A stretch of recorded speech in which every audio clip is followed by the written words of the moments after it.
When the old man suddenly sat up, all the guests were startled. Some of the women screamed frantically, losing their composure. "It's a zombie!" Shocked to the core, the crowd scattered in all directions. No one expected that the motionless corpse would suddenly spring to life. It was such a terrifying moment. "Dad? You're not dead?" The middle-aged man pretended to be shocked. "Yes, I'm not dead." The old man gave a forced smile. His voice was slurred as his dentures were knocked out. Combined with his swollen cheeks, the old man a comical sight. "Oh my God! This young man could even revive the dead. How could this be?" No words could express my amazement right now. What a strange way to treat people. Are medical techniques nowadays getting more straightforward? Staring at the old man, who was obviously alive and kicking, there was pandemonium in the hall. Some of the onlookers were shocked, and some were curious. "Hey, I saved your father's life. Is it too much to ask for you to show some gratitude?" Dustin smirked. "You bastard. Even if my father survived this ordeal, it's because of his good luck. It doesn't change the fact that immortanol is poisonous." The middle-aged man was livid. "That's right. I almost died after eating your medicine. Now, I'm still feeling sore all over." The old man gritted his teeth and looked resentful after enduring such a fierce beating. He couldn't let Dustin go without extorting sufficient compensation. "Oh? Where else do you feel uncomfortable? Let me have a look." Dustin stepped forward. In fright, the old man backed away repeatedly. "What are you doing? I'm warning you, stay away from me. Don't be nervous. Your illness is not fully cured yet, as you have just regained consciousness. Here, let me diagnose you for a complete recovery, just in case." Dustin smiled. "Dustin, the knife you wanted is here." At that moment, Ruth ran over excitedly. In her hand was a large kitchen knife that she somehow managed to find. Perfect timing. "Although it's bigger than what I'm used to, it's just right to crack open a skull." Dustin took the kitchen knife and swung it around. "Crack open my skull?" Hearing this, the old man trembled all over. "Son, let's not waste any more time. I think I need to go to the hospital for a full examination right away." "Oh, right. Of course, we have to go to the hospital first." Seeing the unfavorable situation, the middle-aged man quickly helped the old man to his feet and tried to run away inconspicuously. "Did I say you could go?" Dustin took a step forward and grabbed the old man by his hair, pulling him back. "I always treat my patients to the best of my ability, even after their deaths. How can I ignore it when you are so sick?" With that, he started brandishing the kitchen knife back and forth. Don't. I'm not sick, I've already recovered." The old man shivered in fright. "Don't be stubborn, your illness is life-threatening. Everyone witnessed it just now." Dustin said earnestly. "That's right, old man. If you're sick, you should seek treatment as soon as possible. You shouldn't refuse his good intentions."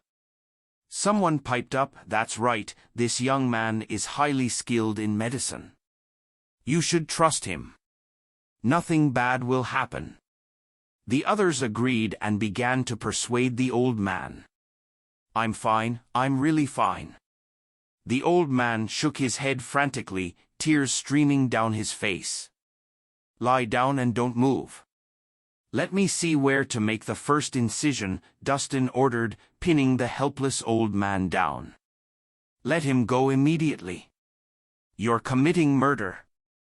The middle-aged man panicked and tried to stop Dustin, but was held back by several bodyguards. "According to my diagnosis, you are in grave condition. Let's start by cracking your skull open, and then we will move on to cutting your abdomen." Dustin trailed off, lifting his knife to strike. "Wait. I'm not sick, I'm really not. Someone paid me to pretend to be dead." Realizing his life was at stake, the old man finally revealed the truth with a wail.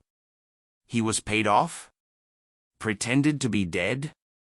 As soon as everyone heard this, their faces went red with fury and outrage. What a bunch of scammers! How dare you have the audacity to cause trouble here? I can't believe I felt sorry for you just now. It turns out that you're all liars. Young man, just chop them up. Trash like them deserves to die. After learning the truth, the crowd erupted into chaos. Some of them even threatened to get physical. "Tell me, who put you up to this?" Dustin held his knife to the old man's neck. "I don't know, we were just paid to do this. We don't know anything else." The old man shook his head. "Please spare us, we won't do this again." The middle-aged man spoke up, frightened for his life. They were just scoundrels who preyed on the weak. Once their true identities were exposed, they lost all their courage. "Take these troublemakers away." At Natasha's command, the two were quickly taken away. She didn't need an answer. She already knew who was behind all this. Useless idiots. In the crowd, Edwin snorted coldly and left. He knew he had lost today. All his schemes had come to nothing. "It's over, we're done for." Quinton's face was pale with despair. The initial glimmer of hope was instantly dashed in the blink of an eye. If Immortanol was successfully launched, how could he sell his Eternamax? He had put in his entire fortune. "Dustin, how did you know that the old man was pretending to be dead?" "I saw that he wasn't breathing." Ruth couldn't help but ask out of curiosity. "That old man was using a technique called breath-holding, that's why he could pretend to be dead. I'm familiar with many of these tricks used by scammers everywhere, it's not even worth mentioning." Dustin replied with a faint smile. "Oh, I see. It's a good thing you figured it out, or else things would have gone terribly today." Ruth patted her chest in relief. "Mr. Rhys, you are indeed amazing. You exposed the deception of those two ruffians effortlessly. My admiration for you is immeasurable." At that moment, Malcolm came over to flatter Dustin. Just sitting there quietly wasn't really his thing. Dr. Shane, he just stumbled upon the solution by chance. How can you lower yourself to his level? Jessica gave Dustin a cold glance before smiling at Dr. Shane. "If it weren't for your help in developing Immortanol, the Harmon family would be in huge trouble. You are the biggest hero of the day." "What are you talking about? Who said I developed the Immortanol?" Malcolm frowned. "What?" Jessica was momentarily stunned. She exclaimed, "Who else has the ability to do that besides you? You really have no eye for talent. The mastermind behind Immortanol is none other than Mr. Rhys beside you." Malcolm rolled his eyes. "What?" At this revelation, Jessica was instantly dumbfounded.